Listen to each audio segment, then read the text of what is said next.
बंदी छोड़ सतगुरु रामपाल जी भगवान की जय हो। परम पिता परमात्मा, सारी सृष्टि के रचनहार, कुल मालिक, असंख्य ब्रह्मांडों के स्वामी, जगत लोकों में के संपन्न वाले राजाधिराज, आत्माधार, नाथों के नाथ, देवों के देव महादेव, सर्वेश्वर महेश्वर, मृत्युंजय, अजरो अमर, आदि अनादि, सनातनी प्रभु, जगत पिता जगदीश्वर, श्री श्री 1008 की उपाधि के वास्तविक अधिकारी, अकाल मूर्त, शब्द स्वरूपी राम, वासुदेव, सर्वगतम ब्रह्म, प्रथम पूज्य, परम पूज्य, आदि गणेश, परम पुरुष, परम हंस, परम दयालु, परम संत, संत शिरोमणि सतगुरु रामपाल जी भगवान के चरण कमल में आप और हम सभी सत्सेवक भाई बहनों का अनंत कोटि दंडवत प्रणाम। भाई और बहनों, बड़ी मेहर है परमपिता परमेश्वर सतगुरु रामपाल जी भगवान की इस कलयुग की बिचली पीढ़ी में, जो परमेश्वर ने हम नीचों के ऊपर, हम जीवों के ऊपर साध संगति की मेहर बख्शी। साध संगति के बिना हम परमेश्वर के विधान को नहीं जान सकते। साध संगति के बिना भक्ति मार्ग में काल भगवान जिस प्रकार की रुकावटें पैदा करके अपनी सूक्ष्म चाल चलते हुए हमें भक्ति मार्ग से, मर्यादाओं से नीचे गिराने का जो प्रयास करेगा, उसके प्रयास को हम नहीं समझ सकते। तो ये गुरुदेव भगवान की आप और हम सभी आत्माओं के ऊपर एक विशेष मेहर है, जो आत्माएं वर्तमान में साध संगति से जुड़ी हुई हैं। क्योंकि परमेश्वर का वचन है कि साध संगति हरि भक्ति बिन कोई न उतरे पार, निर्मल आदि अनादि है गंदा सब संसार।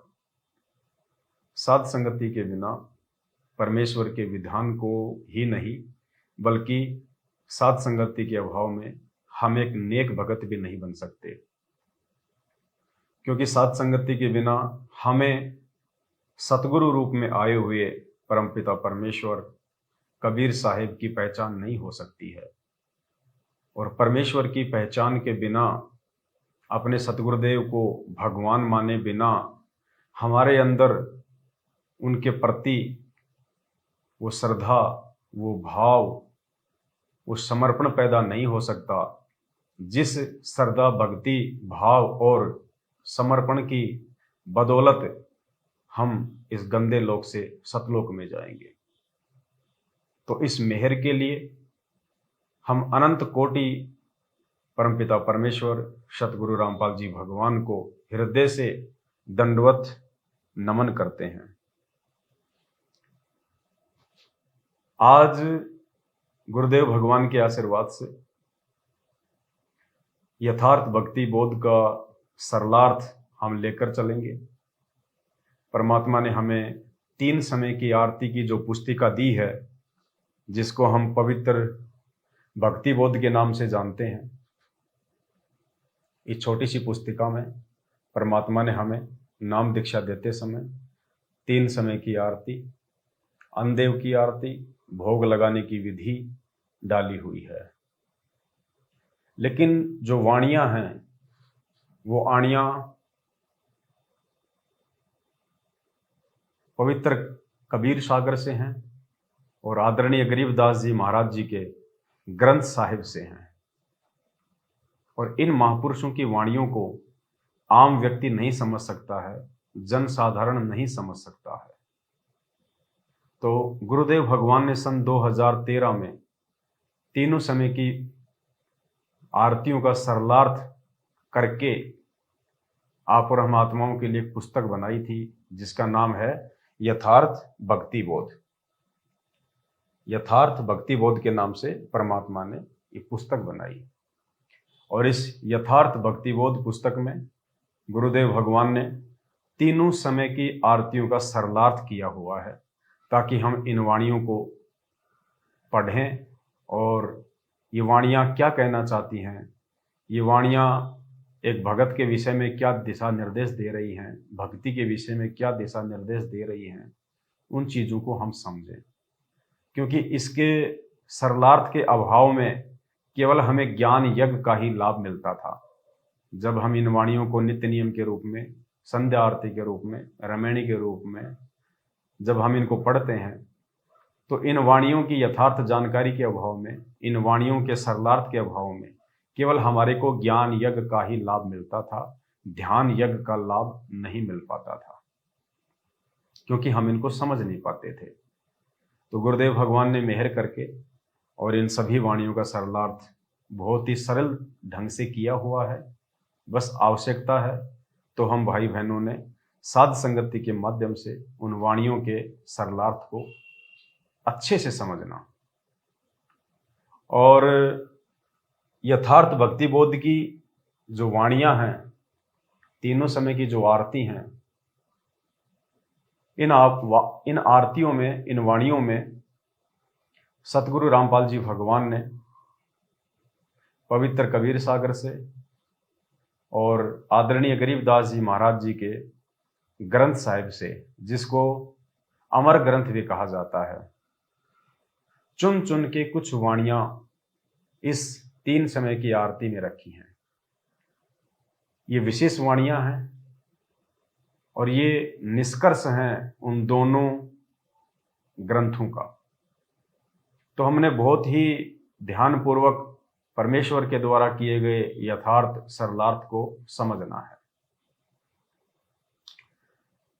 वैसे तो आदरणीय गरीबदास जी महाराज जी के ग्रंथ साहिब का पाठ आश्रमों में होता है, लेकिन जब हम इस यथार्थ ज्ञान को समझेंगे, जब परमात्मा हमारी बुद्धि को विकसित करेंगे, जब हमारी आत्मिक चेतना जागृत होगी,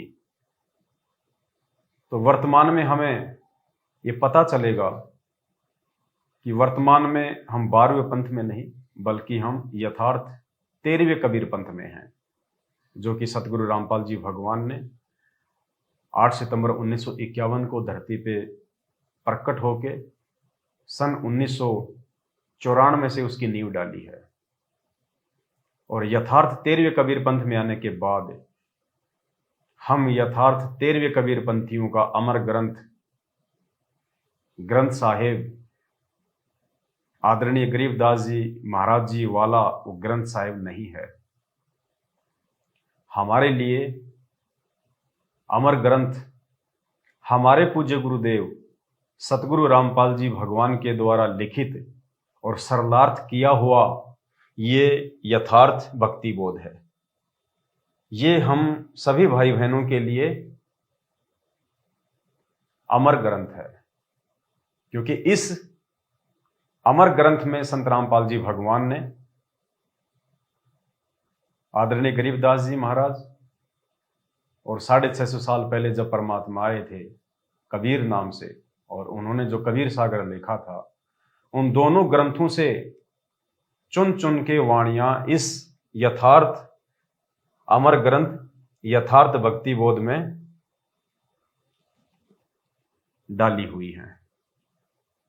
तो हम यथार्थ 13वें कबीर पंथियों के लिए, सतगुरु रामपाल जी भगवान के भक्तों के लिए यदि कोई अमर ग्रंथ है तो अपने ही गुरुदेव के द्वारा लिखित और सरलार्थ किया हुआ ये यथार्थ भक्ति बोध है। क्योंकि आज से पहले हम केवल गरीबदास जी महाराज जी के अमर ग्रंथ का पाठ ही किया करते थे आश्रमों में। हम उसको समझ नहीं पाते थे और हम उसको समझ भी नहीं सकते थे। इसलिए सतगुरु रामपाल जी भगवान ने जब उन्होंने भक्ति की शुरुआत की तो उन्होंने उस अमर ग्रंथ का सरलार्थ नहीं किया, क्योंकि अमर ग्रंथ को केवल हम उसी समय समझ सकते हैं जब हम अपने सतगुरुदेव भगवान को समझें। जब तक हम सतगुरु रूप में आए हुए परमात्मा उस कबीर साहिब को नहीं जानेंगे, नहीं पहचानेंगे, तब तक हमारे को ये अमर ग्रंथ समझ में नहीं आ सकता। जिस प्रकार हम जगत वाले भाई बहनों को कहते हैं ज्ञान प्रचार के दौरान कि यदि आप लोगों ने अपने धर्मशास्त्रों को समझना है तो आपने सबसे पहले सृष्टि रचना को समझना पड़ेगा। सृष्टि रचना को समझे बिना आप किसी भी शास्त्र को नहीं समझ सकते। ठीक इसी प्रकार वर्तमान में सतगुरु रामपाल जी भगवान को समझे बिना, उनको जाने और पहचाने बिना कि वे खाली एक सामान्य संत हैं, खाली हमारे सतगुरुदेव जी हैं, या वे खुद ही पूर्ण परमात्मा हैं, वे खुद ही कबीर साहिब हैं। और जब हमें अपने गुरुदेव की पहचान हो जाएगी, और गुरुदेव की पहचान केवल साध संगति से ही संभव है, दूसरा कोई रास्ता नहीं है। तो गुरुदेव की पहचान होने के बाद फिर हमारे को ये सारे धर्म ग्रंथ बड़ी आसानी से समझ में आ जाएंगे। गरीबदास जी का अमर ग्रंथ भी समझ में आ जाएगा, और कबीर परमेश्वर के द्वारा जो कबीर सागर लिपिबद्ध करवाया गया था 650 साल पहले, वो भी हमें बड़ी आसानी से समझ में आएगा। और पूज्य गुरुदेव सतगुरु रामपाल जी भगवान के द्वारा जो पुस्तकें लिखी हैं, वो पुस्तकें क्या कहना चाहती हैं, वो पुस्तकें क्या समझाना चाहती हैं भक्ति के बारे में, सतगुरु के बारे में, भगवान के बारे में, उसके बाद हमें बड़ी आसानी से समझ में आएगी। तो गुरुदेव भगवान ने इंतजार किया कि सबसे पहले मेरे बच्चे मेरी पहचान कर लें, उसके बाद में फिर मैं इनको अलग से एक ग्रंथ साहिब बना के दूंगा। देखो, सारे संकेत परमात्मा ने पहले ही किए हुए हैं। दास आपको एक छोटा सा वीडियो सुनाएगा गुरुदेव भगवान का, 1 मिनट का, जिसमें गुरुदेव भगवान कह रहे हैं कि जब आप शाने हो जाओगे, जब आप समझदार हो जाओगे, फिर आपको एक ग्रंथ साहिब बना के देंगे। जबकि ग्रंथ साहिब तो 300 साल पहले ही बन चुका था। आदरणीय गरीबदास जी महाराज जी वाला जो अमर ग्रंथ है, जिसको हम ग्रंथ साहिब कहते हैं, वो तो 350 साल पहले ही बन चुका था। और गरीबदास जी महाराज जी के समय में उसका पाठ भी होना शुरू हो गया था। फिर भी सन 2010 में सतगुरु रामपाल जी भगवान ने अपने सत्संग में ये क्यों कहा कि आने वाले समय में आपको एक सदग्रंथ साहिब बना के देंगे। यानी हमारे लिए ज्यादा इंपॉर्टेंट गरीबदास जी महाराज जी के द्वारा लिखवाया गया सदग्रंथ साहिब नहीं है। हमारे लिए अति महत्वपूर्ण जो सदग्रंथ साहिब है, जो सतगुरु रामपाल जी भगवान ने 2013 में लिख दिया और जिसको यथार्थ भक्ति बोध का नाम दे दिया, ये अमर ग्रंथ हमारे लिए महत्वपूर्ण है। तो वर्तमान में हम 13वें यथार्थ कबीर पंथ के पंथियों के लिए, सतगुरु रामपाल जी भगवान के भक्तों के लिए आदरणीय गरीबदास जी महाराज जी के अमर ग्रंथ से ज्यादा महत्वपूर्ण अपने गुरुदेव सतगुरु रामपाल जी भगवान के द्वारा सन 2013 में तैयार किए गए नए इस ग्रंथ साहिब का महत्व है यथार्थ भक्ति बोध। ये है नया ग्रंथ साहिब। सुनिए सतगुरु रामपाल जी भगवान के मुख कमल से। इस प्रकार परमात्मा की प्यारी आत्माओं तो पुनः इस तत्व ज्ञान से परिचित होगे, फिर देखना कितना आनंद आया करेगा। परमात्मा की वाणी अब तुम तैयार हो जाओगे, फिर आपको ये सदग्रंथ बना कर देंगे, पढ़ा करोगे, आंखों में आंसू आया करेंगी। अभी आपको अगर ये दे दिया तो कुछ नहीं समझ में आती, ये मेरे अंदर ग्रंथ ने उठाए सतगुरु के ने, और किसी का खक समझ में नहीं आया अभी तक।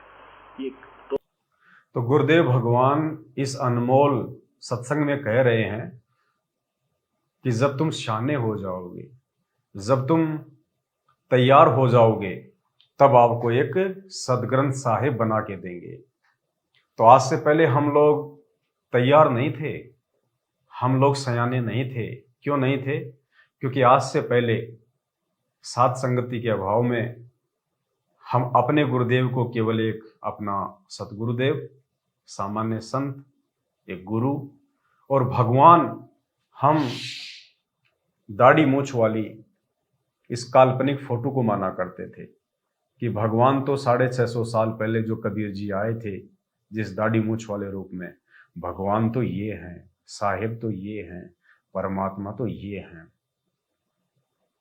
और वर्तमान में आए हुए उस वास्तविक कबीर साहिब को जिंदा रूप में 8 सितंबर 1951 से प्रकट कबीर साहिब को हम केवल मानुष मानकर साइड में रख देते थे। इन्हें हम केवल अपना गुरुजी मान रहे थे। अपने गुरु को हम केवल कबीर जी के द्वारा भेजा हुआ एक संत मान रहे थे, संदेश वाहक मान रहे थे, कबीर जी का अवतार मान रहे थे। भगवान नहीं मान रहे थे, परमात्मा नहीं मान रहे थे, कबीर साहिब नहीं मान पा रहे थे। कबीर साहिब तो हम इस दाढ़ी मूंछ वाली फोटो को मान रहे थे। तो गुरुदेव भगवान इस वीडियो में कह रहे हैं, सदग्रंथ साहिब को लिखने से पहले यथार्थ भक्ति बोध का अनुवाद करने से पहले का ये सत्संग है गुरुदेव भगवान का। और गुरुदेव भगवान कह रहे हैं कि जब तुम सयाने हो जाओगे, जब तुम तैयार हो जाओगे, फिर तुम्हारे को एक सदग्रंथ साहिब बना के देंगे। जबकि सदग्रंथ साहिब तो पहले भी बना हुआ था, लेकिन वो सदग्रंथ साहिब हमारे लिए महत्वपूर्ण नहीं है। उस सदग्रंथ साहिब को हम नहीं समझ सकते थे क्योंकि उसका अनुवाद नहीं किया हुआ था। तो कितनी बड़ी मेहर है सतगुरु रामपाल जी भगवान की आप और हम सभी आत्माओं के ऊपर, जो परमात्मा ने तीनों समय की आरतियों का सरलार्थ करके आप और हमारे लिए एक नया सदग्रंथ साहिब बना दिया। और इस सदग्रंथ साहिब में हमने केवल एक ही चीज को ढूंढना है, और इस सदग्रंथ साहिब का मकसद भी केवल एक ही है, पूज्य गुरुदेव भगवान के द्वारा लिखने का, कि जैसे तैसे करके हम अपने गुरुदेव को भगवान मान लें, परमात्मा मान लें, साहिब मान लें, उनको हम कबीर जी मान लें। क्योंकि गुरु को भगवान माने बिना सतलोक तो छोड़िए, हम त्रिकुटी तक की यात्रा भी नहीं कर सकते। और भगवान ही नहीं, हमने तो भगवान से भी बढ़ के मानना है। गुरु बड़े हैं गोविंद से, मन में देख विचार, हरि सुमरे सो वार हैं, और गुरु भजे हुए पार। तो आज हम प्रवेश करेंगे सतगुरु रामपाल जी भगवान के द्वारा लिपिबद्ध और सरलार्थ किए गए यथार्थ सदग्रंथ साहिब के सरलार्थ में। और पुण्यात्माओं, सतलोक आश्रम मैनेजमेंट हरियाणा के द्वारा उन आश्रमों में जो पाठ प्रकाश किया जाता है 12वें पंथ के सदग्रंथ साहिब का, उस सदग्रंथ साहिब से आपको वो लाभ नहीं मिलेगा जो लाभ, जो ज्ञान यज्ञ का और ध्यान यज्ञ का लाभ अब हमें इस यथार्थ 13वें कबीर पंथ के यथार्थ 13वें सदग्रंथ साहिब को पढ़ के मिलेगा। क्योंकि परमात्मा कहते हैं कि जो ज्ञान यज्ञ होता है ना, ज्ञान यज्ञ में सारे यज्ञ आ जाते हैं। क्योंकि ज्ञान बिना तो सारे यज्ञ ही अधूरे हैं, निष्फल हैं। और गीता जी में तो यहां तक कहा है अर्जुन को कि अर्जुन, द्रव्य में यज्ञ की अपेक्षा ज्ञान यज्ञ सर्वश्रेष्ठ है, क्योंकि ज्ञान में सारे ही यज्ञ आ जाते हैं। तो गुरुदेव भगवान के आशीर्वाद से हम प्रत्येक वाणियों को समझने का पूरा प्रयास करेंगे, क्योंकि ये वाणियां गुरुदेव भगवान ने आप और हमारे लिए लिखी हैं, हमारी आत्मिक चेतना को जागृत करने के लिए लिखी है। हम अपने गुरुदेव के अंदर भगवान देखने लग जाएं, इसलिए परमात्मा ने ये लिखा है और इसका अनुवाद किया है। यथार्थ भक्ति बोध। जीव हमारी जाति है, मानव धर्म हमारा, हिंदू मुस्लिम सिख ईसाई धर्म नहीं कोई न्यारा। हम इसकी भूमिका में चलेंगे। ये आप यहां पे देख सकते हैं इसकी विषय सूची में। सबसे पहला जो पॉइंट है वो इसकी भूमिका है। तो भूमिका में हम चलेंगे। भूमिका। परमात्मा से सब होत है, बंदे से कुछ नाही, राई से पर्वत करे, पर्वत से फिर राई। राम नाम की लूट है, लूटी जा तो लूट, पीछे फिर पछताएगा, प्राण जाएंगे छूट। भक्ति बिना क्या होत है, भरम रहा संसार, रति कंचन पाया नहीं, रावण चलती बार। कबीर सब जग निर्धना, धनवंता ना कोय, धनवंता सोई जानिए, जापे राम नाम धन होय। भक्ति बोध नामक पुस्तिका के अंदर परमेश्वर कबीर जी की अमृतवाणी तथा परमेश्वर कबीर जी से ही प्राप्त तत्व ज्ञान संत गरीबदास जी की अमृतवाणी है। भक्ति बोध में तीनों समय की जो आरतियां हैं उनमें दो महापुरुषों की वाणियां हैं। एक तो परमपिता परमेश्वर कबीर साहिब जी की, आप उन्हें संत रामपाल जी भगवान भी बोल सकते हैं, केवल नाम का अंतर है, बाकी किसी चीज का कोई अंतर नहीं है। और दूसरे महापुरुष आदरणीय गरीबदास जी महाराज, उनको भी आप एक ही मान सकते हैं, वो एक ही थे, केवल नाम का ही अंतर है। गरीबदास जी के रूप में खुद कबीर परमेश्वर ही आए थे, इसीलिए तीनों समय की आरती में परमात्मा ने उन दो महापुरुषों की वाणियों का समावेश किया है, क्योंकि इन वाणियों में किसी भी भगत की वाणियों को या किसी साधु संत की वाणियों को जगह नहीं दी जा सकती, क्योंकि ये अमर ग्रंथ है और अमर ग्रंथ में जो अमर वाणियां होती हैं वो केवल अमर पुरुष की ही होती हैं, और अमर पुरुष केवल परमात्मा ही होता है, दूसरा कोई नहीं होता। तो 650 साल पहले आया वो अमर पुरुष कबीर नाम से, उसके बाद 250 वर्ष बाद में वो आदरणीय गरीबदास जी के नाम से आए, और वर्तमान में वो अमर पुरुष सतगुरु रामपाल जी महाराज जी के नाम से आए हुए हैं। क्योंकि इन महापुरुषों के द्वारा लिखी गई अमर वाणियों का सरलार्थ इस पूरी सृष्टि में आम जीव तो छोड़िए, आम साधु संत महात्मा शंकराचार्य तो छोड़ दीजिए, ब्रह्मा विष्णु महेश, इन तीनों की माता दुर्गा और इन तीनों के पिता काल भी नहीं कर सकते। अपने द्वारा लिखित वाणियों का अनुवाद, अपने द्वारा रचित सृष्टि की जानकारी वो कबीर परमात्मा स्वयं ही आके ठीक ठीक बता सकता है, और कोई भी बताने में सक्षम नहीं है। तो आज वो अमर परमात्मा कबीर साहब 8 सितंबर 1951 को सतलोक से चल के आप और हम आत्माओं के लिए ये ज्ञान देने के लिए, हमें जगाने के लिए सतगुरु रामपाल जी भगवान के रूप में आ चुके हैं। भक्तिबोध नामक पुस्तिका के अंदर परमेश्वर कबीर जी की अमृतवाणी तथा परमेश्वर कबीर जी से ही प्राप्त तत्व ज्ञान संत गरीबदास जी की अमृतवाणी में है। जिस वाणी का पाठ प्रतिदिन नियमित करना होता है, पुण्यात्माओं ध्यान देना, जिस वाणी का पाठ प्रतिदिन नियमित करना होता है, इस भक्ति बोध में इन दोनों महापुरुषों की वाणियां हैं। और परमेश्वर ने हमारे को क्या आदेश दिया है कि जिस वाणी का पाठ प्रतिदिन नियमित करना होता है, यानी हमें तीनों समय की आरतियों का पाठ करना है। पाठ उसे कहते हैं जो पढ़ के किया जाता है। भक्ति बोध पुस्तक को हाथ में लेके अपने भगवान के सामने बैठ के या खड़े होके, और जिसका पाठ करना होता है, जिसको पढ़ना होता है, उसको कहते हैं पाठ करना। मोबाइल लगा के या रेडियो में लगा के तीनों समय की आरती करना वो पाठ करना नहीं है।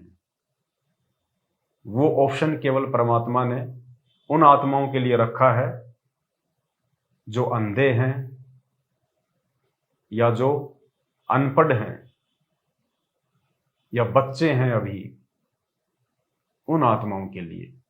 बाकी परमेश्वर नाम दीक्षा के समय हमें ये भक्तिबोध पुस्तक देते हैं। क्यों देते हैं? अगर मोबाइल से ही आरती करनी होती तो परमात्मा हमें भक्तिबोध पुस्तक ना देते।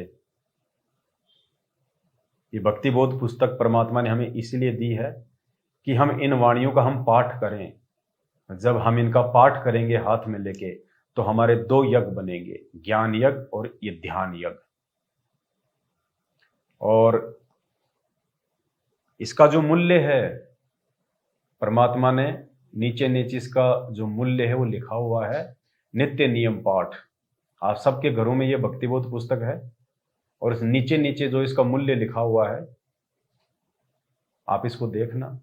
यहां गुरुदेव भगवान ने लिखा है नित्य नियम पाठ, अर्थात यदि हम नाम उपदेश लेने के बाद और यदि हम पढ़े लिखे हैं और यदि फिर भी हम इस पुस्तक को हाथ में लेके तीनों समय की आरतियों का पाठ नहीं करते हैं तो हम अपने गुरुदेव के द्वारा दी गई इस पुस्तक का मूल्य अदा नहीं कर रहे, क्योंकि गुरुदेव भगवान ने इसकी कीमत रखी है नित्य नियम पाठ कि बच्चों तुम रोजाना इस भक्ति बोध पुस्तक से पाठ करना, तीनों समय की आरती करना, तो मैं समझूंगा कि आप मेरे द्वारा दी गई इस पुस्तक का मूल्य चुका रहे हो, अन्यथा हम अपने गुरुदेव भगवान के साथ में धोखा कर रहे हैं। तो तीनों समय की आरती करने की वास्तविक विधि है पाठ, हाथ में लेके पाठ करना। इमरजेंसी हो जाती है कभी कभार या फिर रेयर केस में, समय के अभाव में हम लोग मोबाइल से आरतियां जो है वो कर सकते हैं। लेकिन जब आपको ज्ञान हो जाएगा, जब आपको महत्वता समझ में आ जाएगी इस भक्ति बोध की और अपने गुरुदेव भगवान की, जब आपको पहचान हो जाएगी अपने गुरुदेव भगवान की, उसके बाद आपको इस दुनिया में परमात्मा के द्वारा दी गई इस भक्ति के अलावा कोई भी काम महत्वपूर्ण नजर नहीं आएगा। आप 100 काम छोड़ के सबसे महत्वपूर्ण काम जो भक्ति है आप इसको पूरा करोगे। तो तीनों समय की आरती की पुस्तक पाठ करने के लिए गुरुदेव भगवान ने हमारे को दी हुई है, जिस वाणी का पाठ प्रतिदिन नियमित करना होता है, जिस कारण से इसको नित्य नियम पुस्तिका भी कहा जाता है। इसको नित्य नियम पुस्तिका क्यों कहा जाता है? क्योंकि इसमें लिखी वाणियों का पाठ हमें 3 समय करना होता है। सुबह का नित्य नियम, दोपहर की असुर निकंदन रमैनी, शाम के समय संध्या आरती। अगर तीनों समय हम इसका पाठ करते हैं, इस पुस्तक को हाथ में लेके यदि हम तीनों समय की आरतियां करते हैं तो हम सतगुरु के नेक भगत हैं। हम गुरुदेव भगवान के द्वारा दी गई भक्ति को सही विधि से कर रहे हैं। और कोई मरीज यदि सही विधि से मेडिसिन लेगा तो उसका जो रोग होता है वो शीघ्र दूर होता है। तो तीनों समय की पाठ के लिए परमात्मा ने पुस्तक दी है, बनाई है, इसलिए इसको क्या कहा गया है? नित्य नियम पुस्तिका भी कहा जाता है। इस पुस्तक में लिखी अमृतवाणी का पाठ उपदेशी को 3 समय करना पड़ता है। सुबह पढ़ी जाने वाली अमृतवाणी को सुबह का नित्य नियम कहते हैं। यह रात्रि के 12 बजे से दिन के 12 बजे तक कर सकते हैं, वैसे इसको सुबह सूर्योदय के समय कर लें। इस पुस्तक में जो नित्य नियम है परमात्मा ने उसका समय बताया है। और आप भाई बहनों के लिए परमात्मा ने एक शंका समाधान नाम की एक पुस्तक भी छपवाई है, उसमें भी ऑलरेडी सारी जानकारियां हैं। तो क्या कहते हैं गुरुदेव भगवान कि सुबह के समय पढ़ी जाने वाली वाणी को नित्य नियम कहा जाता है और इसका जो पाठ होता है वो रात के 12 बजे से लेके 12 बजे के बाद से लेके, क्योंकि रात्रि 12 बजे के बाद जो है दूसरा दिन लग जाता है, तो रात्रि 12 बजे के बाद से लेके और दिन के 12 बजे तक इसका जो है हम पाठ कर सकते हैं अपने समय और सुविधा के अनुसार। और वैसे परमात्मा ने जो इसका विधान बताया है, नित्य नियम करने का जो ठीक समय बताया है, वो गुरुदेव ने बताया है सुबह सूर्योदय के समय। जब हम आश्रम में जाया करते थे गुरुदेव भगवान के पास बरवाला में, 2014 बरवाला कांड से पहले, तो फिक्स टाइम होता था वहाँ पे।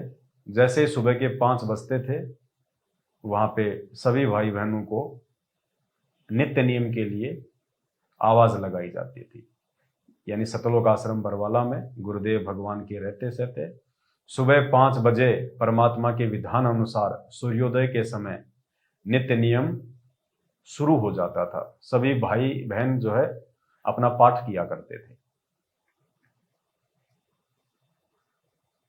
तो इसका जो विधान है वो परमात्मा ने बताया सुबह सूर्योदय के समय।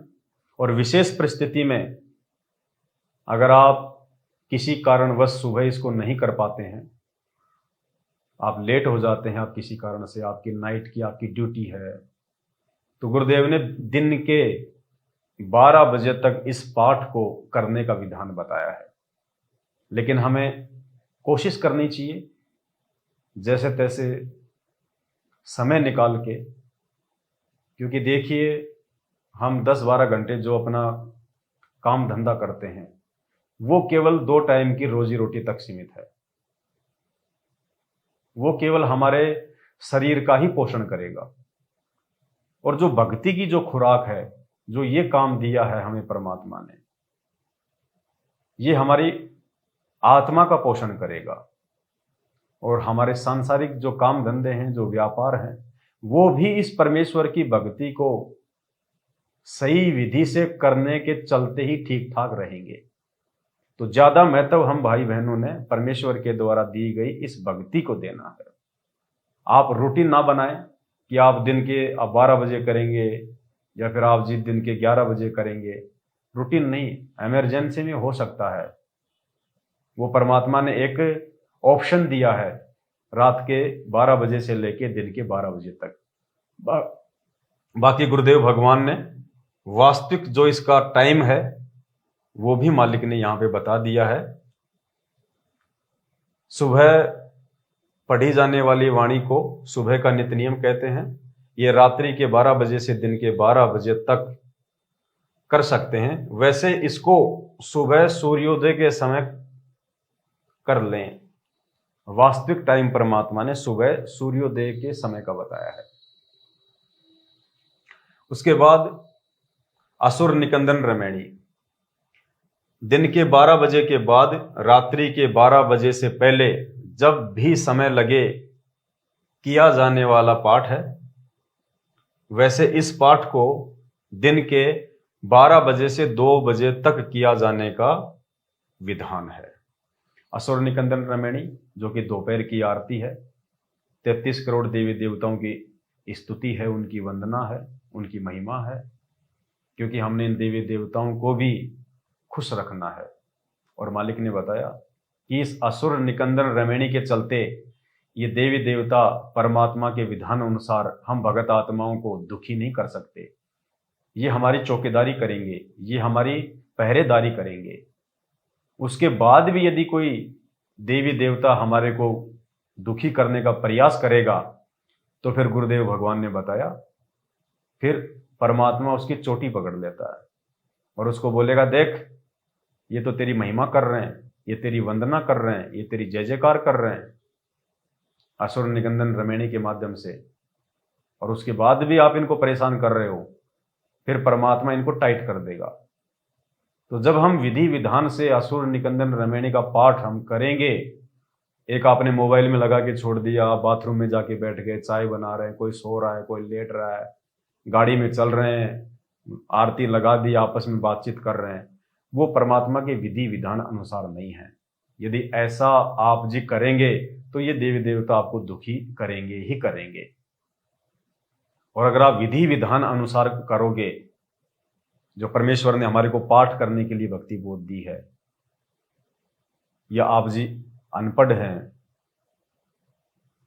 या आप जी ज्यादा बुजुर्ग हैं, या आप जी नेत्रहीन हैं, और यदि आप सतगुरुदेव जी के ऑडियो या वीडियो के साथ में भी यदि आप आरतियां करते हैं तो उस समय भी आपको रुकना चाहिए, आपने कोशिश करनी चाहिए। परमात्मा की भक्ति के लिए हमारे को समय निकालना चाहिए। देखो सन 1994 में परमात्मा ने जब भक्ति की शुरुआत की थी ना, उस समय गुरुदेव भगवान हम भक्तों की मानसिक स्थिति को देखते हुए, हमारे ज्ञान आधार को देखते हुए, हमारी सोच को देखते हुए परमात्मा ने इतना दबाव नहीं दिया। और मालिक ने एक ऑप्शन दे दिया कि आप तीनों समय की आरतियां अपना काम करते करते भी कर लो। आप किसान हो, हाड़ी हो, आप ट्रैक्टर चलाते हो, अपने मोबाइल में लगा लो, जेब में डाल लो और अपना काम भी करो। उस समय गुरुदेव को पता था कि अगर इनको सही विधि से करने के लिए यदि पूरा दबाव डाल दिया गया तो ये भक्ति ही नहीं करेंगे, क्योंकि अभी ये भक्ति और भगवान और उसके गुणों से अपरिचित हैं और ये आत्माएं इस बात को दबाव समझकर भक्ति छोड़ देंगी। इसलिए परमात्मा ने इतना दबाव नहीं डाला। लेकिन वर्तमान में इतना सब कुछ ज्ञान समझा देने के बाद, गुरुदेव भगवान की पहचान हो जाने के बाद, फिर परमात्मा ने अपनी वाणी में ये भी तो कहा है कि नर संसारी लगन में दुख सह करोड़ा, कि 2 टाइम की रोजी रोटी के लिए तो इंसान सारा दिन मारा मारा फिरता है, बेगार करता है, भटकता रहता है, दुनिया की गुलामी करता है, मजदूरी करता है। नर संसारी लगन में दुख सह करोड़ा, और इस परमार्थ के कारण, अपने आत्म कल्याण के कारण जितना सहे उतना थोड़ा। तो ज्यादा महत्व हमने परमात्मा की भक्ति को देना है। भक्ति से हमारे सांसारिक कार्य भी ठीक चलेंगे। अगर भक्ति नहीं होगी या सही विधि से भक्ति नहीं करेंगे और यदि परमात्मा नाराज हो गए तो हमारा व्यापार धंधा भी फेल होते टाइम नहीं लगेगा। तो ज्यादा महत्व अब वर्तमान में इतना सारा सब कुछ भेद खोल देने के बाद गुरुदेव भगवान के द्वारा अब हमने भक्ति को ज्यादा महत्वता देनी है। तो हम कोशिश करें, हम समय पे ही हम तीनों समय की आरतियां परमेश्वर की विधि विधान अनुसार भक्ति बोध पुस्तक को हाथ में लेके करें। असुर निकंदन रमणी, दिन के 12 बजे के बाद रात्रि के 12 बजे से पहले जब भी समय लगे किया जाने वाला पाठ है। वैसे इस पाठ को दिन के 12 बजे से 2 बजे तक किया जाने का विधान है। ये विधान परमात्मा ने अपना बता दिया कि भैया मेरी भक्ति का तो ये विधान है, अब आगे तुम्हारी मर्जी, तुम इसको कैसे करोगे और कैसे नहीं करोगे। फिर परमात्मा ने ऑप्शन दे दिया, फिर भी कार्य की अधिकता से समय के अभाव में ऊपर लिखे समय में भी कर सकते हैं, लाभ समान मिलता है। क्या कहा परमात्मा ने? लाभ समान ही मिलता है। ये परमात्मा ने आत्माओं के मन को थोड़ा सा धैर्य दिया है, वरना हम सब जानते हैं पुण्यात्मा, एक तो हम खाना आराम से हम बैठ के खाएं जो खाना खाने का तरीका होता है, और एक हम कोई काम करते करते खाएं खाना। तो आप समझ सकते हो, खाना पेट में तो जाएगा, बैठ के खाएंगे वो भी जाएगा, और हम चलते फिरते या कोई काम करते करते खाना खाएंगे वो भी पेट में जाएगा। लेकिन जो संतुष्टि जो बैठ के खाना खाने में होती है, वो संतुष्टि हमारे को काम करते करते भागते दौड़ते खाना खाने में नहीं हो सकती। तो आत्मा की जो तृप्ति है वो जब हम परमात्मा के विधि विधान के अनुसार उनकी भक्ति को महत्व देंगे तो होती है, बाकी नहीं हो पाएगी। नंबर 3, संध्या आरती। ये पाठ शाम को सूर्यास्त के समय करना चाहिए। विधान बता दिया परमात्मा ने कि संध्या आरती का जो समय है ये पाठ शाम को सूर्यास्त के समय करना चाहिए। यहां आपको कहीं भी पूरे भक्ति बोध में आपको कहीं भी परमात्मा ने ये ऑप्शन नहीं दिया है कि आप अपने मोबाइल से आरती कर सकते हैं। आप किसी स्पीकर में अपने गुरुजी की आवाज में लगा के आप आरती कर सकते हैं, क्योंकि इसको पाठ कहते हैं, पाठ, और इसको हाथ में लेके इसको पढ़ के ही पाठ हो सकता है। संध्या आरती यह पाठ शाम को सूर्यास्त के समय करना चाहिए। सूर्यास्त के समय, जैसे ही सूर्य अस्त हो जाए उसके बाद संध्या आरती को करने का विधान है। विशेष परिस्थितियों में रात्रि के 12 बजे तक भी कर सकते हैं, लाभ समान ही मिलेगा। विशेष परिस्थितियों में रात के 12 बजे तक परमात्मा ने ऑप्शन दिया है, लेकिन इसको रूटीन नहीं बनाना कि हम तो रात के 8 बजे करेंगे, 9 बजे करेंगे। इसको रूटीन नहीं बनाना, वो एक ऑप्शन दिया परमात्मा ने इमरजेंसी में। बाकी शाम को सूर्यास्त के समय करने का ही परमात्मा ने इसका वास्तविक विधान बताया है। यह वाणी कौन सी वाणी? ये तीनों समय की वाणी, तीनों समय की आरतियां। यह वाणी दोहों, चौपाइयों, शब्दों के रूप में बोली गई है। इसमें पद्य भाग में राग तथा पद्य भाग के अनुसार वाणी बोली जाती हैं। यह अमृतवाणी क्षेत्रीय भाषा में है, जिससे भावार्थ को समझना जनसाधारण के वश की बात नहीं है। तीनों समय की वाणियों का जो अर्थ है, जो गूढ़ रहस्य है, जो सार है, वो जनसाधारण के वश की बात नहीं है कि वो इन वाणियों में छुपे हुए गूढ़ रहस्य को निकाल सकता है। तो फिर कौन निकाल सकता है? यह अमृतवाणी क्षेत्रीय भाषा में है, जिससे भावार्थ को समझना जनसाधारण के वश की बात नहीं है।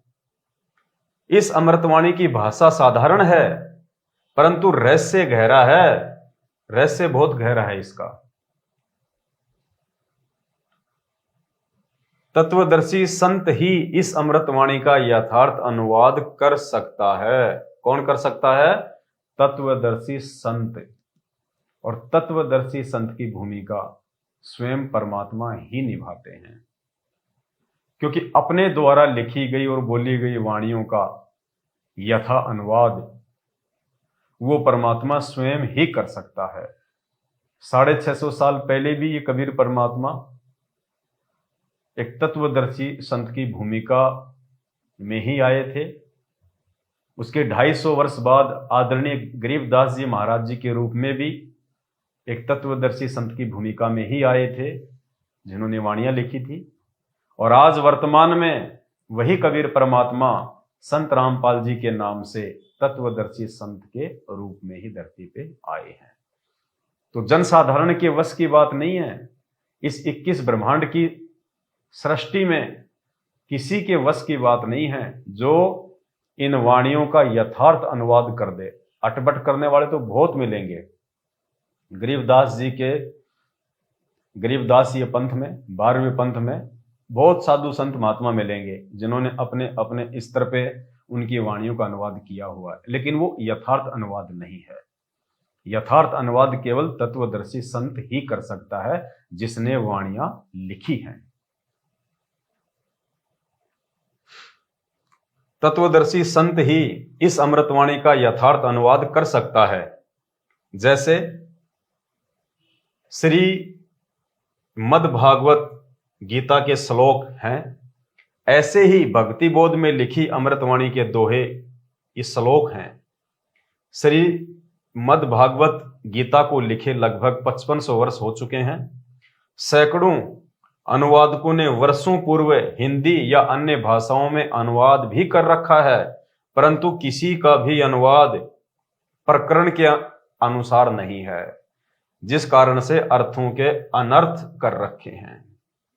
लोगों ने कोशिशें की हैं अपने अपने हिसाब से, अपने आप को ज्ञानी समझ के, संस्कृत के प्रकांड ज्ञाता समझ के अनुवाद किया है लोगों ने, लेकिन वो उस प्रकरण के अनुसार अनुवाद नहीं कर पाए।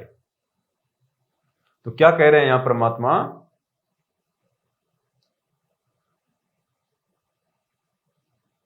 तत्वदर्शी संत ही इस अमृतवाणी का यथार्थ अनुवाद कर सकता है, क्योंकि पुण्यात्माओं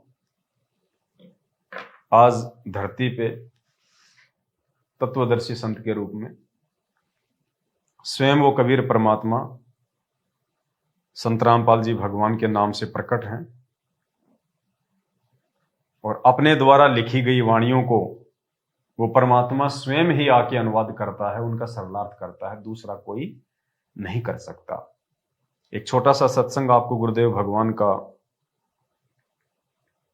सुनाएंगे, उसके बाद आपको यकीन हो जाएगा कि कौन इन वाणियों का यथार्थ अनुवाद कर सकता है।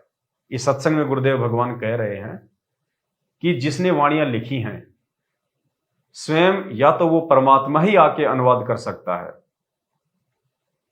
या फिर उनका कोई कृपा पात्र तो यहां परमेश्वर अपने आप को परमात्मा ना कह के, गुरुदेव भगवान अपने आप को परमात्मा ना कह के अपने विधान अनुसार अपने आप को छुपाते हुए कह रहे हैं कि कोई या तो स्वयं परमात्मा ही अनुवाद कर सकता है या फिर उनका कोई कृपा पात्र। तो आज परमेश्वर स्वयं ही तत्वदर्शी संत की भूमिका में है, संत रामपाल जी भगवान के नाम से हैं, और उन्होंने ही इन अमृतवाणियों का ठीक ठीक अनुवाद किया है। तो सुनिए गुरुदेव भगवान क्या संकेत कर रहे हैं, कौन इन अमृतवाणियों का अनुवाद कर सकता है। अपने आत्मा परमात्मा ने एक और दया करी अपने पे। अपनी अमृतवाणी में उन्होंने सब कुछ लिख दिया, लेकिन वो अमृतवाणी इतनी लंबी चौड़ी बना दी, इस तत्व ज्ञान को उसके अंदर छुपा दिया। और साथ में उन महापुरुषों से भी कह दिया गया था कि अभी इस यथार्थ ज्ञान को केवल तुम इन श्लोकों के माध्यम से ही बताना, गद्य भाग से मत बोलना। तो उन्होंने पद्य भाग में यानी दोहों और शब्दावलियों के माध्यम से ही अपना वहां का ज्ञान दिया, सतलोक और सचखंड का। उन्होंने गद्य भाग में नहीं बोला और वो लिपिबद्ध किया गया। उस पद्य भाग को समझना जन साधारण के बस की बात नहीं। या तो परमात्मा ही बता सके या वो संत ही बता सकते हैं जिन्होंने वो वाणी बोली, या फिर उनका कृपा पात्र जिसको परमात्मा सद्बुद्धि देते हैं, वो फिर उन गूढ़ रहस्यों को परमात्मा की प्यारी आत्माओं के समक्ष सरलार्थ करता है। तो पुण्यात्माओं, परमपिता परमेश्वर सतगुरु रामपाल जी भगवान के इस वचन आधार से, सत्संग आधार से ये साबित होता है कि आज इस धरती पे हमारे पूज्य गुरुदेव भगवान के रूप में स्वयं कबीर परमेश्वर ही प्रकट हैं, जिन्होंने अपने द्वारा लिखित वाणियों का आज स्वयं ही ठीक ठीक अनुवाद किया है, उनको समझाया है। गीता अध्याय 18 श्लोक 66 में व्रज शब्द है जिसका अर्थ जाना होता है। सर्व गीता अनुवादकों ने व्रज का अर्थ आना किया है, जबकि इसका वास्तविक अर्थ क्या होता है? जानना। उदाहरण के लिए, जैसे अंग्रेजी के शब्द गो का अर्थ जाना होता है, यदि कोई गो का अर्थ आना करता है तो वह अनर्थ कर रहा है। इसी प्रकार परमेश्वर कबीर जी की वाणी तथा संत गरीबदास जी की वाणी का यथार्थ अनुवाद तत्वदर्शी संत ही कर सकता है, यानी स्वयं परमात्मा ही कर सकता है। जिसने वाणियां लिखी है वो ही कर सकता है, दूसरा कोई नहीं कर सकता। क्यों नहीं कर सकता? इसका एक रीजन और है पुण्यात्माओं, क्योंकि एक सत्संग में सतगुरु रामपाल जी भगवान ने हमें बताया कि परमेश्वर कबीर साहिब और आदरणीय गरीबदास जी महाराज जी की जो वाणियां हैं, उन वाणियों में विश्व की सभी भाषाओं का समावेश है। उन वाणियों में विश्व की सभी भाषाओं का समावेश है, कबीर साहिब जी की वाणियों में और आदरणीय गरीबदास जी महाराज जी की वाणियों में विश्व की सभी भाषाओं का समावेश। और पुण्यात्माओं, पूरे विश्व में 205 से ऊपर देश हैं और लगभग 2500 से ऊपर भाषाएं हैं। और गरीबदास जी के उस ग्रंथ साहिब में और कबीर परमेश्वर के कबीर सागर में विश्व की सभी भाषाओं का समावेश है। अब आप भाई बहनों को विचार करना चाहिए कि विश्व की सभी भाषाओं के समावेश युक्त उस ग्रंथ का, उन वाणियों का आज किसने अनुवाद किया है? यथार्थ अनुवाद हमारे पूज्य गुरुदेव ने, संत रामपाल जी भगवान ने तो पुण्यात्माओं, जिसने अपनी रचनाओं में, अपने दोहों में, अपनी वाणियों में विश्व की सभी भाषाओं का समावेश किया है, तो वो लिखने वाला ही आज यथार्थ अनुवाद जो है वो कर सकता है। क्योंकि इस पृथ्वी पे ऐसा कोई भी इंसान ना तो है ना हो सकता है जो विश्व की सभी भाषाओं का जानकार हो, विश्व की सभी भाषाओं का ज्ञाता हो। क्या कह रहे हैं सतगुरुदेव भगवान? ध्यान से सुनना इस वीडियो को कि आदरणीय गरीबदास जी महाराज और कबीर परमेश्वर की वाणियों में विश्व की सभी भाषाओं का समावेश है। अवधपुरी एक नगर निधाना, ता अवतार धरे मोरे प्राणा, 20 वर्ष की उम्र पुनीता, मात पिता भय काल सनीपा। पड़ा काल दुर्भिक्षता ही, पृथ्वी डोल गई रे भाई। करुण जी को बता रहे हैं काकभूषण जी के भाई, एक बार जब मैं 20 वर्ष की उम्र का था, एक दुर्भिक्ष काल, बहुत भयंकर काल पड़ा और मेरे माता पिता सब मृत्यु को प्राप्त हो गए। पड़ा काल दुर्भिक्षता ही, पृथ्वी डोल गई रे भाई। कहते पृथ्वी भी डोल गई, इतना वहां पर नरसंहार हुआ, मर गए दुनिया, प्राणी सब, पशु पक्षी तरफ तरफ का मर गए। पड़ा काल दुर्भिक्ष अपारा, मनुष्य मनुष्य का करे आहारा। कितनी प्यारी लैंग्वेज बोली जा रही है गरीबदास साहेब जी, जो कभी पढ़े नहीं थे और अशिक्षित थे, और कितनी अच्छी लैंग्वेज उन्होंने बोला है। ये वो विद्वान थे।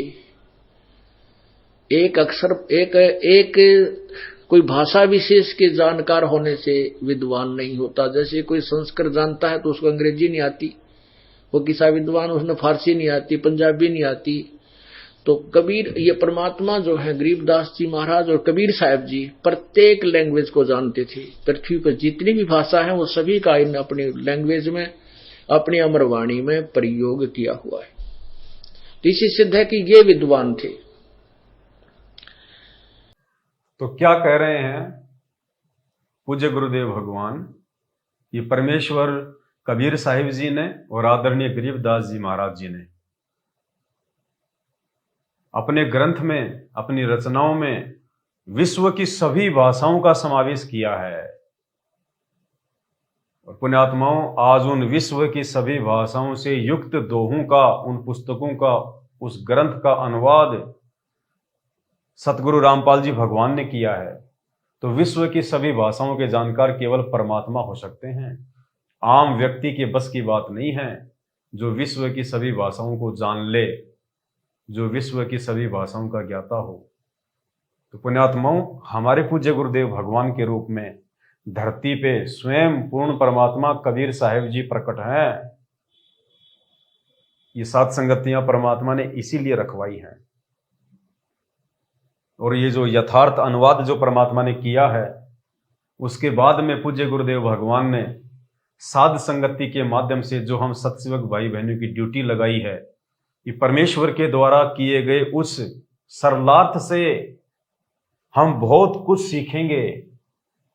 हमारी आत्मा में वो दृढ़ता पैदा होगी, दृढ़ विश्वास पैदा होगा कि हमारे पूज्य गुरुदेव स्वयं कबीर परमात्मा हैं।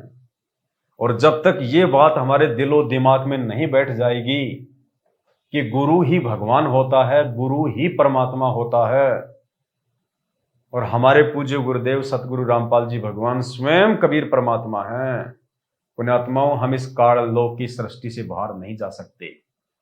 इसलिए परमेश्वर ने रजा बख्शी। पहले तो मालिक ने हमारे लिए ये यथार्थ सदग्रंथ साहिब की रचना कर दी, यथार्थ भक्ति बोध के माध्यम से, और फिर समझने समझाने के लिए परमात्मा ने साध संगतियां रखवा दी 2014 बरवाला कांड के बाद। इसलिए पुण्यात्माओं, दास बार बार कहता है कि सतगुरु की पहचान साध संगति के बिना संभव नहीं है। जिन आत्माओं ने मोक्ष प्राप्त करना है, जिनको मोक्ष की भूख है, उन आत्माओं को देर सवेर साध संगति से जुड़ना ही पड़ेगा। साध संगति की वीडियो देखे बिना उनके अंतःकरण में भगवान के रूप में सतगुरु रामपाल जी भगवान समाहित नहीं हो सकते। और ये हम सभी आत्माओं का परम सौभाग्य है कि परमात्मा ने शुरू से ही हम भाई बहनों को साथ संगति से जोड़ दिया।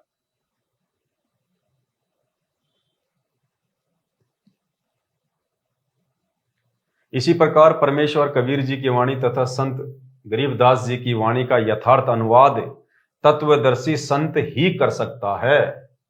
इस भक्ति बोध का हिंदी अनुवाद किया जाएगा, क्योंकि वर्तमान में सर्व बच्चे हिंदी तथा अंग्रेजी भाषी हो गए हैं। आने वाले समय में संतों की वाणी जो अधिकतर क्षेत्रीय भाषा में बोली गई है, इसको यथार्थ रूप में जानना बहुत कठिन हो जाएगा। अनुवादकर्ता यानी संत रामपाल जी भगवान दोनों जुबानों का अनुभव रखता है। कौन सी जुबान? अंग्रेजी और हिंदी। अपने आप को परमात्मा छुपा रहे हैं कि दास को अंग्रेजी भी आती है, दास को हिंदी भी आती है। और ऊपर परमात्मा ने इस सत्संग के माध्यम से साबित कर दिया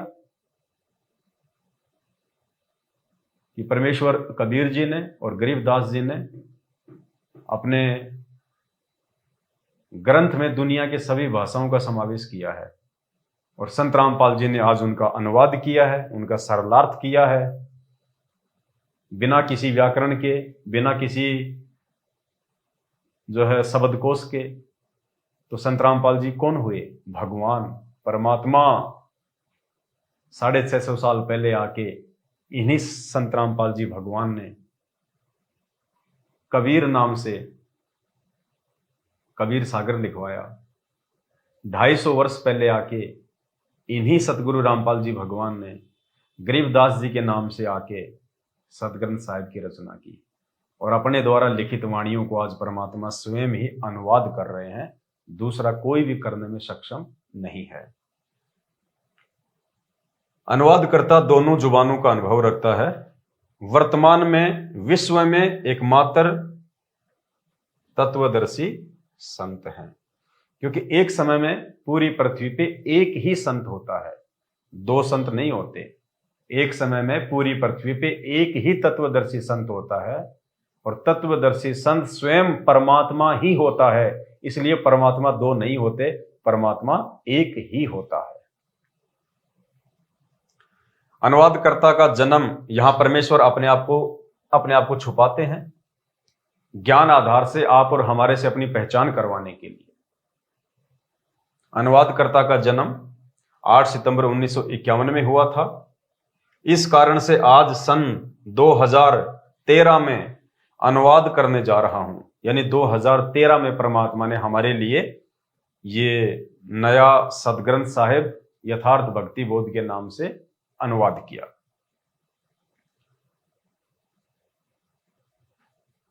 जो सर्व क्षेत्रीय भाषा के शब्द जो अमृतवाणी में हैं, उनके अर्थ अच्छी तरह जानता हूं, फिर भी अनुवाद में कोई त्रुटि रह जाए तो क्षमा चाहूंगा। वैसे त्रुटि की कोई गुंजाइश नहीं है, क्योंकि परमेश्वर अगर किसी चीज का अनुवाद करेंगे तो त्रुटि की तो कोई गुंजाइश रहती ही नहीं है। फिर भी परमात्मा अपने आप को छुपाते हुए और एक साधारण व्यक्ति की तरह, एक साधारण मानव की तरह रोल करते हुए यहां कह रहे हैं कि फिर भी अनुवाद में कोई त्रुटि रह जाए तो क्षमा चाहूंगा, वैसे त्रुटि की कोई गुंजाइश नहीं है। लेखक संत रामपाल जी महाराज। तो पुण्यात्मा, दया है गुरुदेव भगवान की, जिन्होंने एक विशेष रजा बख्श किया परम सभी भाई बहनों के लिए 13वें यथार्थ कबीर पंथ का ये यथार्थ अमर ग्रंथ लिखा, यथार्थ भक्ति बोध का अनुवाद। ये आप और हम सभी भाई बहनों के लिए जो हम यथार्थ 13वें कबीर पंथ से जुड़े हुए हैं, सतगुरु रामपाल जी के शिष्य और शिष्या हैं, हम भाई बहनों के लिए यथार्थ अमर ग्रंथ है। वास्तविक पाठ प्रकाश है ये। अब होगा प्रकाश जब हम इसकी गहराई में जाएंगे। आज हमने इसकी शुरुआत की है गुरुदेव भगवान के आशीर्वाद से। जब हम तीनों समय की आरतियों का सरलार्थ पूरा हो जाएगा तो हमारी आत्मा में प्रकाश हो जाएगा। चांदना हो जाएगा ज्ञान वाला, तो वास्तविक जो पाठ प्रकाश है जो वर्तमान में उन आश्रमों में किया जाता है केवल माया बटोरने के लिए, पाठ पाठ पाठ पाठ, केवल एक ही चीज पे जोर दे रखा है, पाठ पाठ पाठ पाठ। वहां पाठ करवाने से तो केवल सतलोक आश्रम मैनेजमेंट हरियाणा को ही फायदा है, वो भी केवल माया प्राप्ति का, और किसी चीज का नहीं। और अब जो ये पाठ प्रकाश होने जा रहा है यथार्थ भक्ति बोध के माध्यम से, ये आत्मा में प्रकाश करेगा, आत्मा को चेतना देगा, हमें सारे यज्ञ का लाभ मिलेगा। तो पुण्यात्माओं, दया है गुरुदेव भगवान की, आप सभी भाई बहन निसंशय होके धैर्यपूर्वक साध संगति से आप जुड़े रहें, और आने वाले समय में हमारे उन भगत भाई बहनों को भी जो आज अनजाने में, नासमझी में, देखा देखी में सतलोक आश्रम मैनेजमेंट हरियाणा के पीछे आंख बंद करके चल रहे हैं, उन आत्माओं को भी यदि मोक्ष प्राप्त करना होगा, और जिस दिन उनकी चेतना जागृत होगी उस दिन दौड़ दौड़ के साध संगति का हिस्सा बनेंगे वो लोग, क्योंकि साध संगति सतगुरु रामपाल जी भगवान के यथार्थ 13वें कबीर पंथ का अहम हिस्सा है। साध संगति से जुड़े बिना हम अपने दिल में सतगुरु रामपाल जी भगवान को परमेश्वर के रूप में नहीं बैठा सकते, और उनको अपने दिल में परमेश्वर के रूप में बैठाए बिना हम अपने गुरुदेव भगवान के हृदय में नहीं समा सकते। इसीलिए परमात्मा ने अपनी वाणी में कहा है कि गुरु भगता मम आत्म सोई और वाक्य हृदय रहूं समोई। तो हमने तो अपने गुरुदेव भगवान के हृदय में जगह बनानी है। उसके लिए सबसे पहले हमने अपने गुरुदेव भगवान को अपने हृदय में जगह देनी है, बैठाना है, और गुरुदेव भगवान हमारे हृदय में बैठेंगे जब हम उनको परमात्मा मानेंगे, और परमात्मा हम उनको उस समय मानेंगे जब हम साध संगति से जुड़ेंगे। तो बहुत बड़ी दया है परमेश्वर की। आज के वीडियो में केवल इतना ही। वीडियो को ज्यादा से ज्यादा शेयर करें, फिर परमेश्वर दया करेंगे, इसका पार्ट 2 अगली बार लेके आएंगे। बंदी छोड़ सतगुरु रामपाल जी भगवान की जय हो।